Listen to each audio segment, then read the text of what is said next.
اللہ کے رسول نے کہا بھائی میں نے اپنی طرف سے نہیں کہا. کہنے لگا کہ اگر اپنی طرف سے ٹھیک ہے کہ اللہ کی طرف سے پیغام ہے. کہنے لگا ٹھیک ہے اگر آپ نے یہ اپنی طرف سے کہا ہے تو کوئی بات نہیں, آپ بھائی نے بھائی کی محبت میں ہر آدمی بھائی کو دیتا, آپ نے بنا دیا ختم کہانی, کوئی بات نہیں مانتے تھے.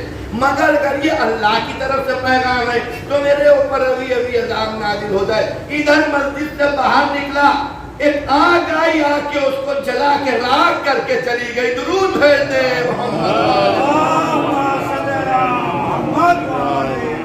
علماء کہتے ہیں کہ آگ نہیں تھی بلکہ پتھر آیا تھا کہ جو اس کے اوپر پڑا وہ اسی طرح سے مثل چبائے بھوسا ہو گیا جس طرح سے ابرہے کا لشکر بڑے بڑے ہاتھیوں کے ساتھ اس نے چبائے بھوسا ہو گیا. درود بھیج دے محمد وزیران گرامیات کی رحمت کو تمام کرتا ہوں. یہ ولایت امیر المومنین کو بہت زیادہ پڑھنا چاہیے, خاص کر غدیر کبھی, اس لیے کہ یہ علی کی ولایت کو بھلانے کا نیتی یہی کربلا ہے. کربلا تو ہے یہ علی کی ولایت کو بھلانے کا رزلٹ ہے. اگر سب لوگ علی کی ولایت کو مان لیتے تو بھی کربلا میں یہ اتنا بڑا سانحہ کیسے ہو جاتا. کیونکہ کربلا کے اندر کن لوگوں سے امام حسین کا مقابلہ تھا؟ کرسچن سے تھا, یہودیوں سے تھا, عیسائیوں سے تھا, بودھسٹوں سے تھا, اس سے مقابلہ تھا. تو بیچارے یہاں سے مدد کرنے گئے, وہاں پہ کبھی تو عیسائی تھے, وہ تو حسین ابن علی کے ساتھ آ گئے, اس سے مقابلہ تھا. عزیزان گرامی, کربلا کی جنگ جو تھی وہ امام حسین علیہ السلام سے جو ہوئی تھی وہ مسلمانوں سے, اور حسین ابن علی بھی ولایت علی امیر المومنین کے تحفظ کے لیے کربلا میں آئے. لوگوں نے اگر کہ اپنے اپنے مقصد بیان کیے, کسی نے کہا نماز کے لیے حسین نے جان دے دی, کسی نے کہا حقوق انسانی کے لیے جان دے دی, کسی نے کہا اس کے لیے دے دی, اس کے لیے دے دی. اصل میں امام حسین نے جان اپنی کربلا میں قربانی دی ہے وہ ولایت علی کے تحفظ کے لیے. سب لوگ سن لیجیے بہت. ہم مثال کے طور کے اوپر میں مثال یہ دے رہا ہوں کہ یہاں کے اوپر ہم کو نماز کے لیے مجلس کے لیے بلایا جائے اور نماز سے پہلے میں آ جاؤں. آپ کہیں کہ مولوی صاحب بات ہے تو نماز بھی پڑھا دیجیے. ایک ساتھ مولوی صاحب معاف کیجیے گا استخارہ دیکھ دیجیے, ابھی دیکھتے ہیں. ایک نے کہا مولوی صاحب ذرا سا ایک مسئلہ ہمارا خون کا پھنسا تھا اس کو بیان کر دیجیے. ہم نے مولوی صاحب ذرا سی نماز کی عظمت. مگر عزیزان گرامی ہم یہاں پہ آئے کس لیے ہیں؟ ہم آئے ہیں مجلس پڑھنے کے لیے. اب ان مجلس کے طفیل میں ہم نے نماز بھی پڑھائی, ہم نے استخارہ بھی دیکھا, ہم نے مسائل دینیا بھی بیان کر دیے. حسین ابن علی بھی ولایت علی کے تحفظ کے لیے میدان کربلا میں آئے. اب اس کے نیچے نماز آئی, وہ بھی بچ گئی. حج آیا, وہ بھی بچ گیا. خمس آیا, وہ بھی بچ گیا. زکات آئی, وہ بھی بچ گئی. درود بھیج دے محمد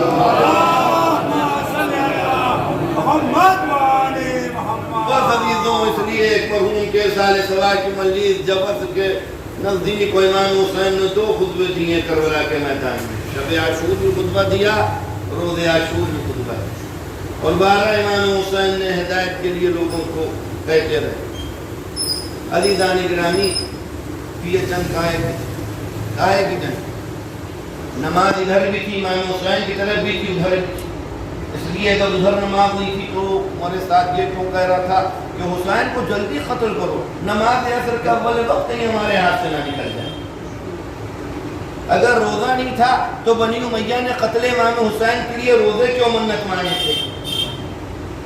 اگر حج نہیں تھا اس سے پہلے ان کی طرف حج نہیں تھا تو حالت احرام میں سب لوگ حسین مظلوم کو قتل کرنے کے لیے خنجر اور تلواریں کیوں لے کے آئے تھے؟ تو تمام چیزیں ادھر وار تھی ادھر وار تھی. نعرہ تکبیر کے ساتھ حسین مظلوم کو قتل کیا گیا. پتہ چلا کہ وہاں کے اوپر اللہ کو ایک ماننے والے بھی موجود تھے, محمد کو رسول ماننے والے بھی موجود تھے. بس ایک چیز تھی کہ جو ادھر لشکر حسین کی طرف تھی ادھر وال نہیں تھی. نماز بھی ادھر, روزہ بھی ادھر, حج بھی ادھر, خمس بھی ادھر, زکات بھی ادھر, جہاد بھی ادھر, سب کچھ ادھر تھا اور سب کچھ ادھر بھی تھا. مگر ایک چیز ایسی تھی کہ جو ادھر تو تھی مگر ادھر نہ تھی, وہ ولایت حضرت مولانا علی امیر المومنین علیہ الصلوۃ والسلام. اور یہی وجہ ہے کہ جب میرے آقا نے خطبہ دے دیا اور ارشاد فرمایا کیا میں تمہارا برا امام ہوں؟ کیا میں نے حلال کو حرام کر دیا؟ کیا میں نے حلال کو حرام اور حرام کو حلال کر دیا؟ کیا میں نے سنت رسول کو ختم کر دیا، سلا دیا؟ تو سب نے بیعت پر کہا تھا فرزند رسول آپ بہت عمدہ ہیں، ایسی کوئی بات نہیں، آپ رسول کے بیٹے۔ تو ارشاد فرمایا تھا تو پھر مجھ کو کس جرم میں قتل کر رہے ہو؟ مجھ کو کیوں قتل کر رہے ہو؟ میرے خون کے پیاسے کیوں ہو؟ تو حضرت امام حسین کے جواب میں سب نے بیک زبان کہا کہ ہم آپ کو آپ کے باپ کے بغض میں قتل کر رہے ہیں۔ روایت میں ہے جیسے حسین مظلوم نے یہ سنا تو سرکار شہادت نے ایک مرتبہ ذوالجناح کے اوپر پٹھری بنا کے بیٹھ گئے، کہنے لگے حجت تمام ہو گئی، اب ہمیں پتہ چل گیا کہ تم میرے باپ کے بغض میں اس حد تک اتر آئے ہو۔ روایت میں ہے کہ حسین مظلوم نے جو تلوار چلائی، لاجواب تلوار چلائی، میمنے کو میسرے پہ پھینکا، میسرے کو میمنے پہ پلٹا، اور ایک مرتبہ تلوار چلاتے چلاتے قلب لشکر میں اتر گئے۔ حسین نے تلاطم مچا دیا۔ اے عزاداروں، ابھی حسین جنگ کر ہی رہے تھے کہ ایک مرتبہ حسین کو کچھ یاد آیا، اپنی رکابوں کے اوپر زور دیا، نہر فرات کا رخ کیا اور آواز دی عباس، اے میرے بھائی عباس، اے بھیا عباس، تم کو لڑنے کی اجازت نہ ملی عباس، اے عباس یہ حملہ تمہاری طرف سے، یہ کہہ کے جو حسین نے حملہ کیا تو فوجیں کوفے کی دیواروں سے ٹکرانے لگی۔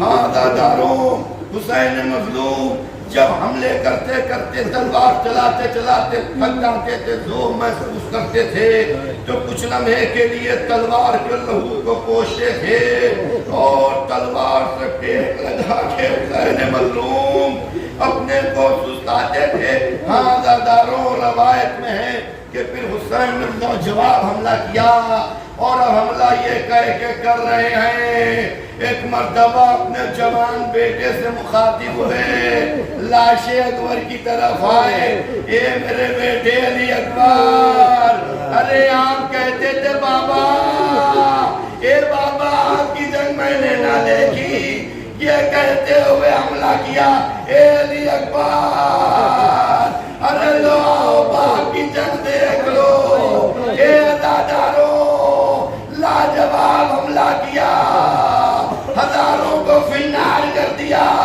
اے عزاداروں یہی وہ وقت تھا کہ فوج یزید سے آواز آ رہی تھی، اے حسین تمہیں عباس کا واسطہ، اے حسین تمہیں علی اکبر کا واسطہ جنگ لو دو۔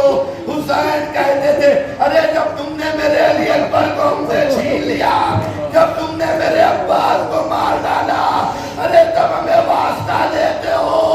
اے عزاداروں، فوجیں بھاگ رہی تھی، کوفے کی دیواروں سے ٹکرا رہی تھی، ایک مرتبہ آسمان کی طرف دیکھا، حاتم غیبی کی صدائی، یا ایتھا النفس المطمئنہ ارجعی الی ربک، لاہور پڑی، تلوار کے لہو کو پوچھا۔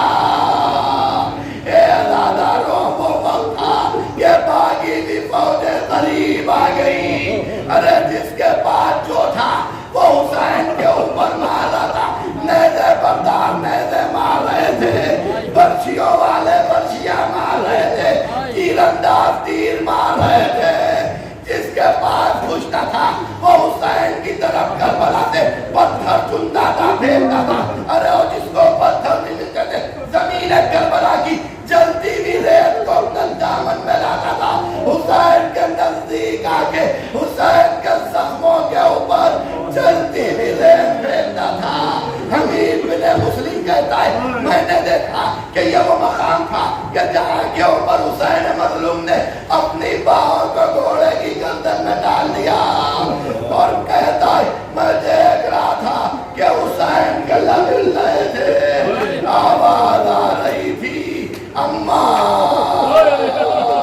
وعدے جس لیے ادا کر دو اماں، نشیب سے آواز آئی میرے لالا جا حسین، ماں کی آغوش میں حسین نے اپنے کو کو گرا دیا، شمر ملعون کا خنجر چلا، بولے ہوئے بیان کریں گے اے شمر ملعون میرے بچے نے کیا کیا ہے؟